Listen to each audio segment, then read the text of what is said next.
The coincidence was terrific. My daughter Aliana's senior project critique was scheduled on Friday, and I had a free day in Western Massachusetts on that same day between speaking gigs in Boston and then in Albany. I asked Allie if it was all right with her if I attended the presentation. Once she confirmed, I checked with her professor to make sure it was okay with him as well. I was really looking forward to attending. First, I wanted to see the results of all the hard work Allie had put into her last college project. Second, I was excited to see Allie make the presentation. And third, I had gone through so many similar critiques in design school, I was eager to see the similarities and differences and even relive a bit of my university experience. Just like the critiques I remember from college, some of the kids presenting were good and some were not so good. Same for their work. Some of it was quite good and some not so much. But Allie's presentation and the work she presented was exceptional.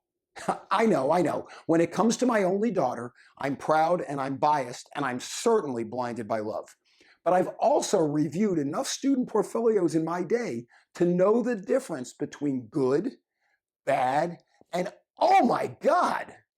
Allie's presentation was one of the best I'd ever seen. Her subject dealt first with the cruelty imposed on industrially farmed animals in order to meet the expectations of consumers who are more and more removed from the production process and instead purchase sanitary, vacuum-sealed packages of meat from climate-controlled grocery stores. She then compared this exploration with the unnatural expectations imposed on women and girls by their sterilized and sexualized portrayal in popular media. Heady stuff indeed. After the critique was over, and after I finished complimenting Allie on her work, there was one more thing I had to know. I'm not surprised your photography is so beautiful. That's your passion. And I'm not surprised how you compared animals being victimized by industrialized farming to women being constrained by societal views of femininity. Those are your causes. But where did you learn to design page layouts like that? Where did you learn such delicacy with typography? How did you learn to put all this together so beautifully? Allie rolled her eyes so hard, I'm surprised she didn't keel over.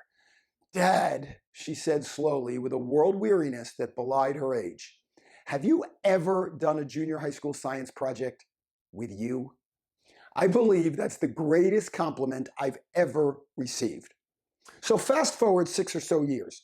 Allie told her mother and me that she was quitting her job at Farm Sanctuary in Los Angeles to become a full-time professional photographer. Remembering that day long ago when I quit my job to start my design firm and recalling how much harder it was than I expected, I asked Allie, what made you decide to do this now?